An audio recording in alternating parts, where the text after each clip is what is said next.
Você já ouviu que existe uma maldição na sua família? Que o sofrimento que você vive hoje é consequência de algo que seus pais, avós ou bisavós fizeram no passado? Talvez você até já tenha participado de campanhas para quebrar maldições. Mas será que isso tem base na Bíblia? Será que Deus realmente pune filhos por pecados que não cometeram? Neste vídeo, vamos tratar de um dos temas mais distorcidos entre os cristãos, a chamada maldição hereditária. E se você ficar até o final, vai entender por que essa crença tem aprisionado muitas pessoas e o que a palavra de Deus realmente diz sobre isso. Um dos versículos mais citados para justificar a existência de maldição hereditária está em Êxodo 25, onde Deus diz: "Porque eu, o Senhor teu Deus, sou o Deus zeloso, que visito a iniquidade dos pais nos filhos até a terceira e quarta geração daqueles que me aborrecem." À primeira vista parece claro, Deus pune os filhos pelos pecados dos pais. Mas será que é isso mesmo que o texto quer dizer? O próprio versículo traz uma chave importante: daqueles que me aborrecem. Ou seja, Deus não está punindo filhos inocentes, mas filhos que seguem o mesmo caminho de rebeldia dos pais. Esse não é um decreto de maldição automática e inescapável. É um aviso sobre as consequências de continuar rejeitando a Deus, geração após geração. Muitos que citam Êxodo 25 para sustentar a ideia de maldição hereditária ignoram o contexto da passagem. Esse versículo faz parte dos 10 mandamentos, especificamente da proibição contra a idolatria. Deus está advertindo o povo sobre a seriedade de se afastar dele e seguir outros deuses. O que ele está dizendo não é que filhos inocentes pagarão pelos pecados dos pais. O foco está em padrões repetidos de desobediência, filhos que continuam nas mesmas práticas pecaminosas dos pais, desprezando deliberadamente a aliança com Deus. A frase "visito a iniquidade dos pais nos filhos até a terceira e quarta geração" é melhor compreendida à luz da cultura hebraica.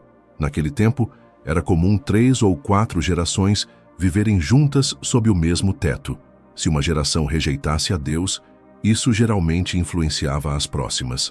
Era uma advertência sobre as consequências coletivas do pecado, não uma maldição mística transmitida pelo sangue. Além disso, Deus não deixa dúvida sobre seu caráter. Em Deuteronômio 24:16 está escrito: "Os pais não morrerão pelos filhos, nem os filhos morrerão pelos pais. Cada um morrerá pelo seu próprio pecado." Essa afirmação anula qualquer ideia de condenação automática baseada em herança familiar. A responsabilidade diante de Deus é pessoal. A Bíblia é consistente. Deus é justo. Ele não pune inocentes.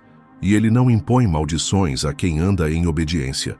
Se ainda restam dúvidas sobre a ideia de maldição hereditária, Ezequiel 18 é uma resposta direta e irrefutável.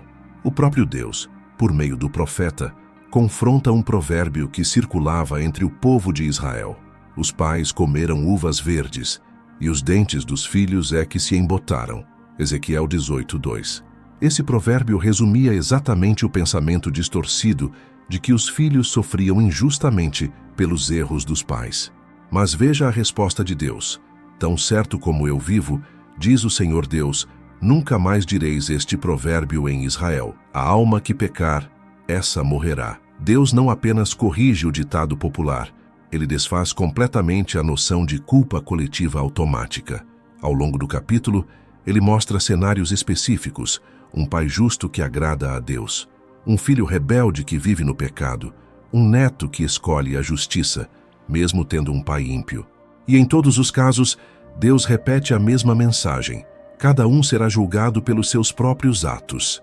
O filho não levará a iniquidade do pai, nem o pai levará a iniquidade do filho. A justiça do justo ficará sobre ele, e a impiedade do ímpio cairá sobre ele. Esse ensino é direto, lógico e inegociável. Deus não amaldiçoa filhos por pecados de seus antepassados. Pelo contrário, ele se alegra quando alguém decide romper com a história de pecado da família e andar em obediência. Mas, se o ímpio se converter de todos os pecados que cometeu, certamente viverá, não morrerá. Esse é o coração de Deus: arrependimento, não punição hereditária; graça, não condenação automática; justiça, não superstição. Mesmo que houvesse qualquer tipo de maldição sobre nossa vida, A cruz de Cristo seria suficiente para desfazê-la. É isso que Paulo afirma com clareza em Gálatas 3,13. Cristo nos resgatou da maldição da lei, fazendo-se Ele próprio maldição em nosso lugar, porque está escrito: maldito todo aquele que for pendurado em madeiro. Esse texto não fala de maldições familiares, mas de algo ainda mais profundo: a maldição da lei, a condenação que todos nós merecíamos por causa do pecado.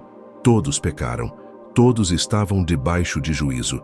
Mas Cristo tomou sobre si nossa culpa, nosso castigo e a nossa maldição. Se a cruz é suficiente para cancelar a condenação eterna, como não seria suficiente para libertar alguém de uma maldição de geração? O problema é que muitos que se dizem cristãos creem mais no poder de uma maldição do que no poder do sangue de Jesus. Vivem com medo, carregam pesos que Cristo já levou. Seguem fazendo campanhas, rituais, objetos ungidos, quando o que falta, na verdade, é fé na suficiência de Cristo. O Evangelho não é Jesus mais um ritual, não é fé mais uma quebra de maldição. É Cristo, somente Cristo.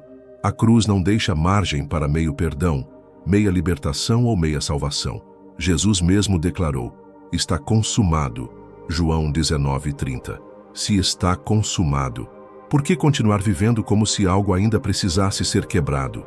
Quando o Evangelho é distorcido, ele deixa de libertar e começa a aprisionar. Foi isso que aconteceu em muitos lugares onde a chamada maldição hereditária virou doutrina.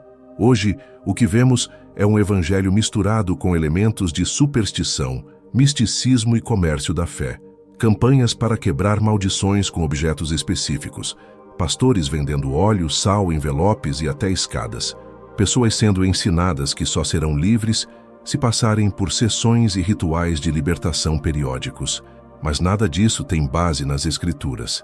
Essa espiritualidade, baseada no medo, não gera fé, não produz arrependimento e não glorifica Cristo.